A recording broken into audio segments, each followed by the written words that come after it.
a shattered wine glass, a crying child, and a waitress standing in the crosshairs of a loaded gun, when Nora threw herself in front of a violent billionaire to shield a stranger's son. Instead, she caught the eye of the city's most ruthless crime lord. The ambient lighting inside Laura, Chicago's most exclusive dining establishment, was designed to conceal the sins of its ultra-wealthy patrons. Soft jazz floated over the clinking of crystal flutes, masking the whispered deals of corrupt politicians, tech moguls, and men who operated entirely outside the confines of the law.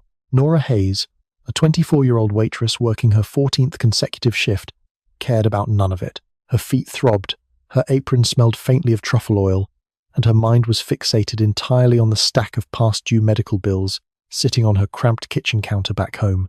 It was a Tuesday evening, typically a quiet night, but the restaurant had been bought out for a private gala, celebrating the merger of two prominent real estate firms. Wait staff were instructed to remain invisible, speak only when spoken to, and accommodate every whim of the guests, no matter how degrading. Amidst the sea of tailored tuxedos and glittering diamonds, a small figure stood out. He was a boy, no older than 6, dressed in a miniature charcoal suit. He had dark, messy curls and solemn brown eyes that looked far too old for his face. He sat alone at a corner table near the heavy velvet drapes, quietly pushing a small silver toy car back and forth across the white linen tablecloth. Nora had noticed him an hour ago. He looked terribly out of place in the den of vipers, completely isolated while the adults around him drank themselves into oblivion. At the center of the room's loudest commotion was Richard Sterling. Heir to Sterling Pharmaceuticals, Richard was a man who had never been told no in his 35 years of life. He was a towering, broad-shouldered man with a flushed face and a terrifying capacity for alcohol. By 10 o'clock, Richard was belligerently drunk, stumbling between tables, shouting inappropriate remarks at the waitstaff, and spilling $1,000 champagne on the imported rugs. The restaurant manager, Philippe, hovered nervously in the background, too terrified of Richard's family wealth to intervene. Nora was balancing a heavy tray of empty oyster shells when she saw it happen. Richard, attempting to navigate his way toward the restrooms, tripped over the thick leg of a mahogany chair. He stumbled hard, his massive frame careening directly toward the quiet corner where the little boy sat. Richard's heavy elbow clipped the boy's table, sending a freshly poured glass of ice water directly into the child's lap. The boy gasped, jumping back, his small toy car clattering to the hardwood floor.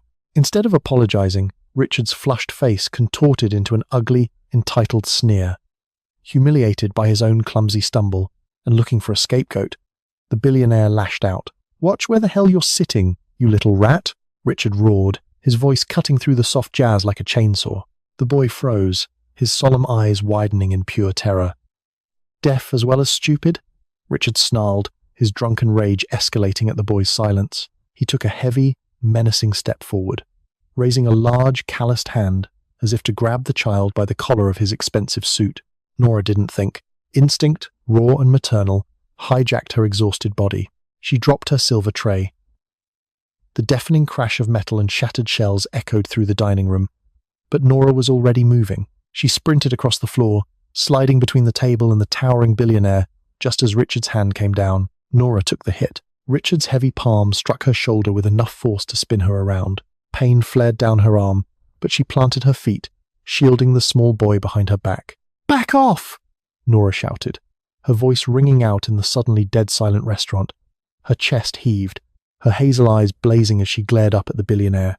"He's just a child! Don't you dare touch him!" Richard blinked, temporarily stunned by the sheer audacity of a waitress in a stained apron defying him. Then, his shock morphed into a dark, violent fury. "Do you know who I am?" "You piece of trash," he spat, stepping into her personal space. The smell of gin and expensive cigars radiating from him made Nora nauseous. "I could buy this entire building and fire you just for looking at me." "I don't care if you own the moon," Nora shot back, her voice shaking but her stance resolute. "You lay a finger on this kid, and I'll break a wine bottle over your head." A collective gasp swept through the room. Waiters froze in their tracks. Wealthy patrons stopped breathing. The jazz band abruptly ceased playing. Richard raised his fist, his face purple with rage. "I'll kill you," he hissed, but the blow never landed. From the shadows of the VIP lounge at the back of the room, a voice drifted over the crowd. It was not a loud voice. It was soft, calm, and terrifyingly smooth. It carried the chilling weight of a loaded gun clicking into place. "You will not touch her. And if you look at my son for another second, I will remove your eyes." The crowd parted instantly, like the Red Sea, practically falling over themselves to get out of the way. Out of the dim lighting stepped Gideon Romano. He was a man whose reputation preceded him in every dark corner of the country. Tall, impeccably dressed in a midnight blue three-piece suit, with sharp aristocratic features and eyes the color of shattered ice, Gideon was the undisputed head of the Romano Syndicate, a ghost in the criminal underworld who controlled the city's docks, unions, and a significant portion of its political infrastructure. He was a man who did not make threats. He made promises. Behind him walked two men built like freight trains, their hands resting casually inside their tailored jackets. Richard Sterling's drunken bravado evaporated instantly. The blood drained from his face, leaving him a sickly, ashen grey. He staggered backward, his hands coming up in a pathetic gesture of surrender. "Gideon. Mr. Romano. I didn't know. He was in the way. Gideon didn't even look at the billionaire. He walked with a predatory grace straight toward the corner table. The entire room held its breath. Nora, realizing precisely who she had just crossed paths with, felt her knees threaten to buckle. The Romanos were not just Mafia. They were modern-day royalty, operating with brutal efficiency. Gideon stopped in front of Nora.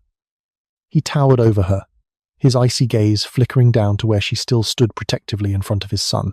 "Leo," Gideon said softly. The little boy peeked out from behind Nora's apron. He ran forward, wrapping his small arms tightly around his father's legs, burying his face in the expensive wool of Gideon's trousers.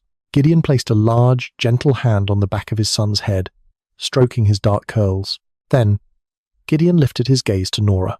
The intensity in his eyes was suffocating. He noted the way she was rubbing her bruised shoulder, the way her chest was still heaving from the adrenaline, and the fact that she had not backed down. Gideon gave a barely perceptible nod to the two mountains of muscle behind him. "Dante, take Mr. Sterling outside. Teach him some manners." "Wait! No! Please, Gideon! It was a mistake!" Richard screamed, his voice pitching into a hysterical sob as Dante and the other bodyguard grabbed him by the arms. The billionaire's polished leather shoes dragged across the hardwood floor as he was hauled backward out of the restaurant. The heavy oak doors swung shut, cutting off his frantic begging. Silence reclaimed the room. Gideon looked back at Nora. "What is your name?" he asked, his voice a low rumble. "Nora," she whispered, her throat dry. "Nora Hayes. Nora Hayes," Gideon repeated, testing the syllables on his tongue. He reached into his jacket, pulled out a thick stack of $100 bills wrapped in a golden money clip, and held it out to her. "For your trouble and your bravery." Nora stared at the money. It was more cash than she made in 6 months. It would pay off her debts, keep the heat on in her apartment, and buy her a breath of freedom. But looking at the man holding it, knowing the blood that stained his empire, she felt a sudden, inexplicable surge of pride. "No, thank you," Nora said softly, keeping her hands at her sides. Gideon's hand paused. A flicker of genuine surprise crossed his stoic features. No one said no to Gideon Romano. No one turned down his money, and certainly no one looked him in the eye while doing it. Slowly, he lowered his hand, slipping the money back into his pocket. "Have a good evening, Miss Hayes," Gideon said. He picked Leo up into his arms, the boy clinging to his neck, and turned away, disappearing into the Chicago night. The adrenaline crash hit Nora the moment she woke up the next morning in her freezing, one-bedroom apartment. Her right shoulder was a canvas of deep purple and yellow, a painful souvenir from Richard Sterling's heavy hand. She wrapped herself in a worn fleece blanket, nursing a mug of cheap instant coffee, and tried to push away the lingering memory of Gideon Romano's icy, penetrating stare. Her phone buzzed violently on the cracked Formica counter. It was Philippe, the manager at Laura. "Nora, I'm sorry, but you can't come back." Philippe's voice trembled through the cheap speaker. He sounded terrified. "Your final paycheck will be mailed to you. Please, don't show up here." "Philippe, wait!" Nora pleaded, her heart dropping into her stomach. "I saved that boy from getting hit." "You saw it. You intervened in a matter involving the Romano family," Philippe hissed, his voice dropping to a frantic whisper. "Do you know what happened to Richard Sterling? They found him this morning tied to a piling down by the docks." Both of his hands were broken. The police are calling it an unfortunate accident. I cannot have that kind of heat associated with my restaurant. I'm sorry, Nora. You're a liability. The line went dead. Nora dropped the phone, a wave of cold dread washing over her. She was fired. She was completely, utterly ruined. The medical bills from her late mother's cancer treatments were already in collections. The eviction notice was a week away, and now her only source of income was gone. She buried her face in her hands, letting out a ragged, defeated sob. For the next 2 days, Nora scoured the city for work. She applied at diners, coffee shops, and retail stores, but luck had entirely abandoned her. By Friday afternoon, a heavy snowstorm had descended upon Chicago, mirroring the bleakness of her reality. She was walking back to her apartment building, shivering in a thin wool coat, carrying a small bag of discounted groceries. As she turned the corner onto her street, she froze. Parked illegally in front of her dilapidated brick apartment building was a sleek, black, armored SUV. The engine was purring softly, emitting thick, white exhaust into the freezing air. Leaning against the hood, smoking a cigarette, was Dante, the massive bodyguard from the restaurant. Nora's breath hitched. She tightened her grip on her grocery bag and considered turning around and running. But before she could take a step, the tinted rear window of the SUV rolled down smoothly. "Miss Hayes," Gideon Romano's voice drifted out from the warm interior. "Get in." It wasn't a request. Nora swallowed hard, her heart hammering against her ribs. She climbed inside, the heavy scent of expensive leather, cedarwood, and danger enveloping her. Gideon sat opposite her, wearing a dark cashmere overcoat. In the daylight, the harsh lines of his face were even more pronounced. He looked tired. A dangerous kind of exhausted that made him appear even more lethal. "Mr. Romano," Nora managed to say, her voice shaking slightly as the door closed behind her, sealing them inside the soundproof cabin. "If this is about the other night, I swear I haven't spoken to the police. I don't know anything about Richard Sterling." "I know you haven't spoken to the police, Nora," Gideon interrupted smoothly. He poured 2 glasses of amber liquid from a crystal decanter built into the console, handing her one. "I know everything about you. I know you're 24. I know you dropped out of nursing school to care for your ailing mother. I know you are currently $70,000 in debt, and that Philippe fired you 3 days ago." Nora's grip on the glass tightened, her knuckles turning white. Gideon took a slow sip of his drink. "I'm a thorough man. When someone saves my son's life, I make it my business to know exactly who they are, especially someone who refuses my money." He set his glass down, leaning forward. The space between them suddenly felt suffocatingly small. "My son, Leo, he hasn't spoken a single word in 2 years, not since he witnessed his mother die." Nora's anger vanished, replaced by a sudden, sharp ache in her chest. She remembered the boy's solemn, terrified eyes. I'm so sorry. I have hired the best child psychologists in the world. I have bought him everything a child could ever want. None of it worked," Gideon continued, his voice devoid of emotion, though a dark storm raged in his eyes. "But yesterday morning, Leo walked into my office. He pulled on my sleeve, and he spoke. 2 words." Nora held her breath. "What did he say?" "He said, 'Find her.'" Gideon's gaze locked onto Nora's, pinning her in place. "He wants you. And whatever my son wants, he gets." Nora stared at the Mafia boss, utterly bewildered. "I don't understand. What are you asking me?" "I am not asking you to be a waitress, Nora," Gideon said, his tone shifting into something strictly business, yet inherently possessive. "I am offering you a position. You will come and live at my estate. You will be Leo's primary caretaker, his companion, and his protector. You will be paid a salary that will ensure you never have to look at a price tag again, and you will be under the absolute protection of the Romano family." Nora's mind spun violently. Live in a Mafia stronghold? Raise the son of a ruthless crime lord? It was madness. It was dangerous. It was an invitation into a dark, violent world from which there was no escape. I can't," Nora stammered, shaking her head. "I don't belong in your world, Mr. Romano. I'm just a normal person. I don't know how to navigate. What you do, what I do is irrelevant to this arrangement," Gideon replied coldly. "Inside the walls of my home, you will see nothing but a grieving boy who needs someone who isn't afraid to stand in front of a monster to protect him. He leaned back, his eyes narrowing slightly. You are broke, Nora. You are freezing, and you are out of options. I am offering you sanctuary. He reached into his coat and produced a thick, embossed envelope, tossing it onto the leather seat beside her. There is a contract inside, along with a secure phone. You have exactly 2 hours to pack your belongings. Dante will wait outside your building. If you do not emerge by 5 o'clock, he will leave, and you will never see me or my son again. Gideon didn't wait for her to respond. He signaled Dante, who immediately opened Nora's door. The freezing Chicago wind howled into the warm cabin, snapping her out of her shock. Nora grabbed the envelope, her fingers trembling, and stepped out onto the snowy pavement. She watched as the black SUV pulled away, disappearing into the whiteout conditions of the storm. She stood in the freezing cold, clutching the heavy envelope against her chest. Inside was her salvation, tied to the devil himself. She looked up at her crumbling apartment building, then down at the envelope. She thought of Leo's quiet, desperate eyes, and the terrifying, magnetic pull of Gideon Romano. Nora had 2 hours to decide if she was going to walk away from everything she knew and step into the abyss. The drive to the Lake Forest estate was a blur of blinding snow and heavy silence.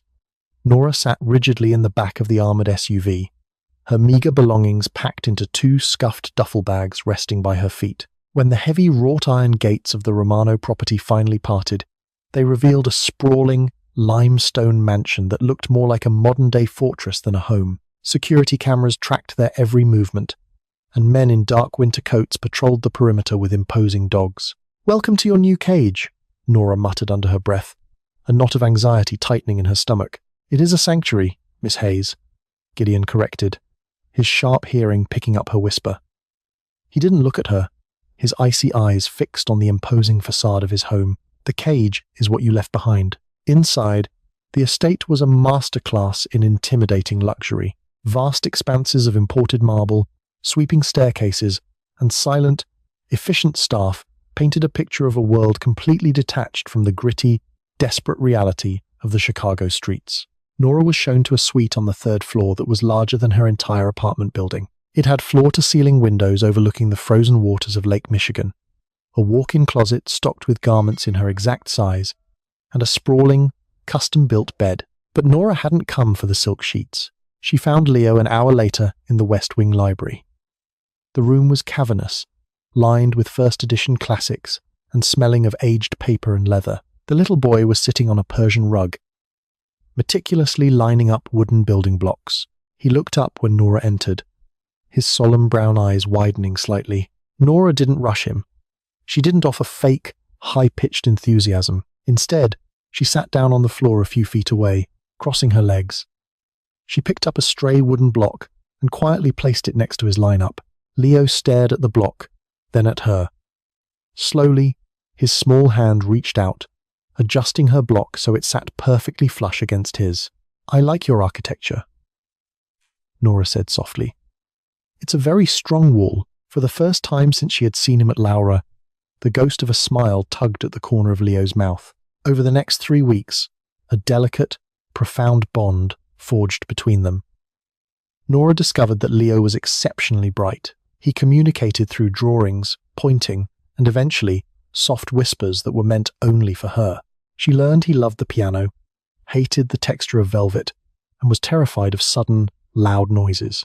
Gideon remained a lingering, dark presence. He was often gone during the day, managing his sprawling, illicit empire from his high-rise office downtown or the shadows of the docks. But in the evenings, he would stand in the doorway of the library or the music room, watching Nora and Leo.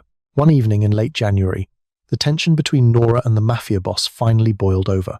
Nora had been reading Leo to sleep and walked downstairs to the kitchen to fetch a glass of water. She found Gideon standing by the marble island, a glass of bourbon in his hand, his tie loosened, and a smear of dark crimson blood on the cuff of his crisp white shirt. Nora froze, her eyes locking onto the blood. The reality of who he was, and what he did to maintain this opulent lifestyle, hit her with the force of a freight train. Gideon followed her gaze. He didn't try to hide his cuff. He simply took another sip of his drink.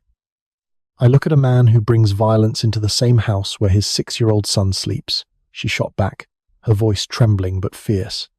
She stepped fully into the kitchen, refusing to cower. He flinches when a door slams. Gideon, do you even know why? Gideon's eyes darkened, the temperature in the room plummeting. Do not presume to lecture me on my son. Then act like his father instead of his warden, Nora challenged, stepping closer. He doesn't need armored SUVs and bodyguards. He needs you to read him a story. He needs to know that the man who protects him isn't a monster himself. Gideon slammed his crystal glass onto the marble counter. The sound cracked like a gunshot. In a fraction of a second, he crossed the space between them, backing Nora against the refrigerator. His large hands braced against the steel on either side of her head, trapping her. He smelled of rain, expensive cologne, and gunpowder. My wife was burned alive in a car meant for me, Gideon snarled, his voice a lethal, vibrating whisper that made Nora's breath hitch. Leo was strapped in his car seat, parked 20 feet away. He watched it happen. That is why he does not speak. That is why he flinches. And that is why I do what I do, because the men who did it are still breathing. And I will not stop until I have painted this city with their blood. Do you understand me? Nora stared up into his shattered ice eyes, seeing the raw, agonizing grief beneath the terrifying exterior. He wasn't just a cold-blooded killer. He was a man drowning in vengeance, trying to keep his last remaining piece of humanity safe. Slowly, against every survival instinct she possessed, Nora reached up. Her fingertips lightly brushed the tense, clenched jaw of the most dangerous man in Chicago. I understand, she whispered, but if you drown in that blood, Gideon, Leo drowns with you. Gideon stared at her, utterly paralyzed by the softness of her touch. For a moment, the ruthless Mafia boss vanished, leaving only a broken man. He leaned into her hand, just a fraction, a silent confession of his own exhaustion. The space between them was electric, charged with a sudden, overwhelming heat that had nothing to do with anger. Before he could bridge the gap, the heavy oak doors of the kitchen burst open. Dante stood there, his massive chest heaving, a sleek submachine gun gripped tightly in his hands. "Boss!" Dante rasped, his eyes darting to Nora before locking onto Gideon. "We have a massive problem. Lorenzo just sold us out." Lorenzo was Gideon's underboss, a man who had broken bread at the Romano table for 15 years. His betrayal was not just a breach of contract, it was a profound, familial treason. According to Dante's frantic report, Lorenzo had aligned with the Moretti Syndicate, an old-blood New York faction looking to swallow Chicago's port operations. They knew the layout of the estate, they knew the guard rotations, and they knew Gideon's only weakness. "Lock down the estate," Gideon commanded, instantly morphing back into the untouchable kingpin. The vulnerability he had shown Nora seconds ago evaporated behind a mask of pure, lethal calculus. "Move Leo to the subterranean panic room. Nobody gets in or out." "It's too late," Dante said grimly.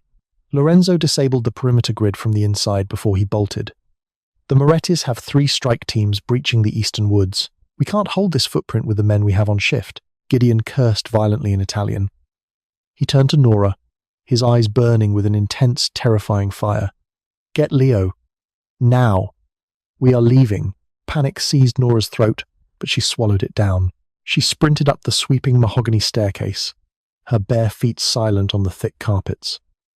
The boy was sitting up in bed, clutching his blanket, his eyes wide with silent terror as the distant, muffled sound of shouting echoed from the grounds. "Leo, sweetheart, come here," Nora said, keeping her voice incredibly steady. "We're going to play a game with your dad. We have to be very quiet and very fast." Leo didn't make a sound, but he buried his face into Nora's neck, his small arms locking around her in a vice grip. Nora rushed back downstairs, meeting Gideon and Dante in the subterranean garage. Gideon was tossing heavy tactical vests into the back of a heavily modified, matte black Mercedes G-Wagon. He had swapped his suit jacket for a shoulder holster carrying 2 menacing firearms. "Get in the back. Keep him on the floorboards," Gideon barked, throwing open the armored door for her. Nora scrambled inside, pressing Leo down beneath the sightline of the reinforced windows. She threw her own body over his, acting as a human shield. Gideon jumped into the driver's seat, and Dante took the passenger side, racking the slide of an assault rifle. The garage doors rolled open, revealing the blinding snowstorm outside. The moment the G-Wagon tires hit the paved driveway, the night erupted. Muzzle flashes strobed from the tree line like deadly fireflies.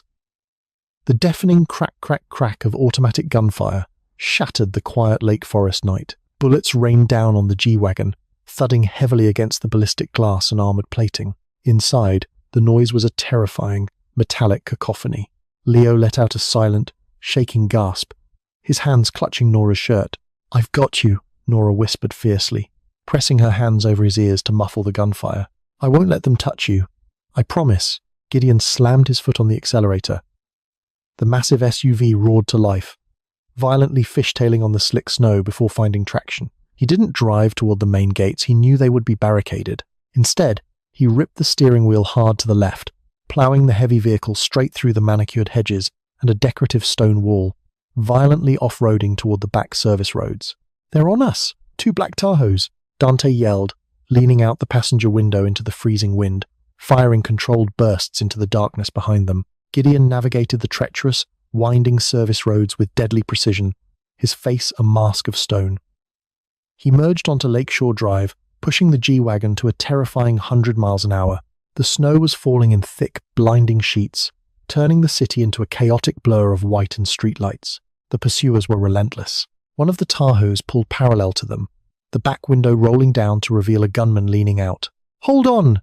Gideon roared. He deliberately slammed the side of the G-Wagon into the Tahoe. The impact was catastrophic. Metal shrieked, sparks flew into the snowstorm, and Nora was thrown hard against the door panel, her shoulder screaming in agony as she kept her grip on Leo. The Tahoe swerved, clipping a concrete barrier and flipping violently into the snowy ditch. But the second vehicle was still behind them, closing the gap. Suddenly, a loud, concussive bang echoed through the cabin. The reinforced rear glass spiderwebbed violently. A high-caliber sniper round had hit them. "Dante, take the wheel!" Gideon commanded. Before Dante could even protest, Gideon had engaged the cruise control, unbuckled his belt, and climbed halfway into the back seat, towering over Nora and Leo. He kicked open the rear passenger door just an inch, ignoring the freezing wind howling into the cabin. He leveled his weapon. His eyes narrowed against the blinding snow, and waited for the perfect fraction of a second. He fired 3 shots. The front tire of the pursuing Tahoe exploded. The massive vehicle lost control, spinning wildly across the icy asphalt before slamming head-on into a thick steel light pole. The pursuit ended in a crumpled heap of smoking metal. Gideon pulled himself back into the driver's seat, his chest heaving, his eyes wild with adrenaline. The cabin was utterly silent, save for the roaring engine and the whistling wind from the cracked glass. He looked in the rearview mirror, his chest tightening. Nora was sitting up, pale and trembling, but her eyes were clear. She was checking Leo, running her hands over his arms and legs to ensure he wasn't hurt. The boy was terrified, but unharmed. Nora looked up, meeting Gideon's gaze in the mirror. She didn't scream. She didn't cry. She simply nodded, a silent acknowledgement that they were alive. In that fleeting, blood-soaked moment on a frozen Chicago highway, Gideon Romano realized something profound. He had hired a nanny, but what he had found was a queen who could ride through hellfire without blinking. They didn't return to Lake Forest. Gideon drove them to an undisclosed, highly secure penthouse in the heart of the Gold Coast. It was a sterile, ultra-modern safe house meant for emergencies, equipped with a medical bay and an armory that rivaled a small military base. Once inside, the adrenaline finally began to crash. Dante had taken a grazing bullet to the ribs and was immediately tended to by an underground physician Gideon had summoned. Nora took Leo into the master bedroom. She drew a warm bath, washed the sweat and fear from the little boy, and sang softly to him until his exhausted eyes finally closed. He fell asleep clutching a fistful of her sweater. When Nora finally emerged into the dimly lit living room, the digital clock on the wall read 4 a.m. Gideon was standing by the floor-to-ceiling windows, staring out at the snow-covered Chicago skyline. He had stripped off his tactical vest and holster. His crisp white shirt was ruined, stained with dirt, grease, and Dante's blood. He looked like a fallen king surveying a kingdom that was trying to reject him. Nora walked over to him quietly. She didn't ask if he was okay. She knew he wasn't. "Lorenzo will die before the sun sets tomorrow," Gideon said to the glass, his voice a chilling, hollow void. "I will tear down every Moretti front in this city. I will burn their ships in the harbor. They crossed a line. Now, they will learn why the devil stays in hell." "Gideon?" Nora said gently. He turned to her. The raw violence in his eyes was terrifying, a churning storm of vengeance and paranoia. I put you in danger. I put my son in danger. You were betrayed, Nora corrected, stepping into his space. She wasn't afraid of the storm in his eyes. She understood it now. You can't control the loyalty of every man, Gideon, but you kept us safe. You got us out. Gideon stared at her, his rigid posture slowly breaking down. He reached out, his large, calloused hand gently tracing the line of her jaw. His fingers brushed against a small, fading bruise on her cheek from where she had been thrown against the car door. His expression twisted with self-loathing. I told you this life wouldn't touch you. I lied, he murmured, his thumb stroking her skin. I should send you away. I should give you a new identity, millions of dollars, and put you on a plane to a place where you will never hear gunfire again. Nora's heart hammered against her ribs. She looked at this terrifying, beautiful, broken man and realized with striking clarity that the poor waitress who worried about rent was dead. That woman had died the moment she stepped in front of a billionaire's fist. The woman standing here now belonged to the shadows and to the man who commanded them.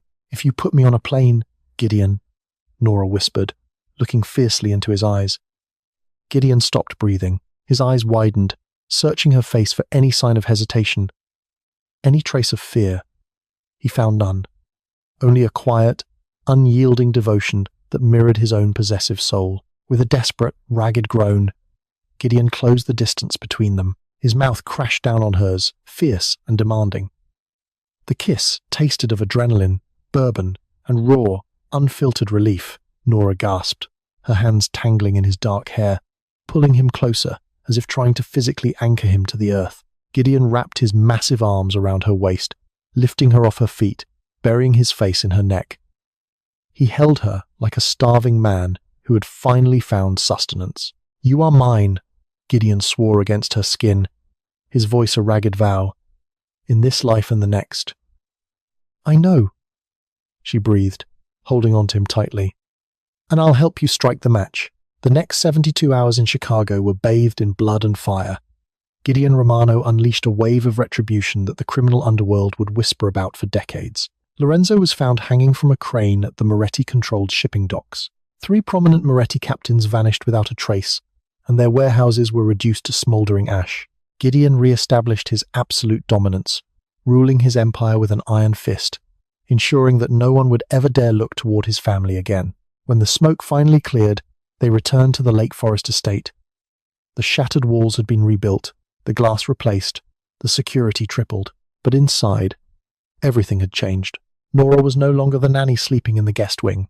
She moved her things into the master suite, taking her rightful place at Gideon's side. She sat at the head of the heavy mahogany dining table, not as an employee, but as the donna of the Romano family. And a month later, during a quiet Sunday morning in the library, a miracle happened. Gideon was sitting in a leather armchair, reading a file, while Nora sat on the rug with Leo, helping him build a massive castle out of blocks.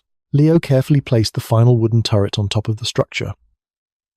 He sat back, admiring his work. Then, he looked up at Nora, his solemn brown eyes bright and clear.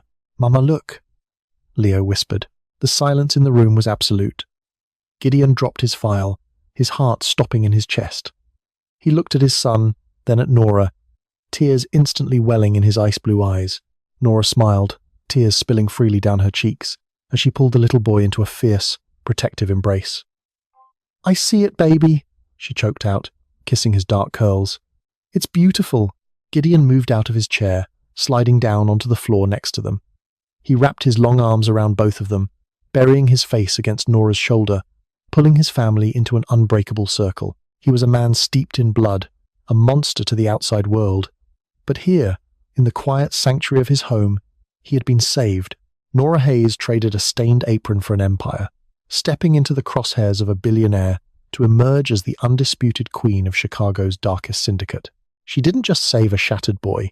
She resurrected a ruthless king. In a world built on violence and shadows, Nora proved the fiercest weapon a Mafia boss could possess was the unwavering loyalty of the woman who dared to love him.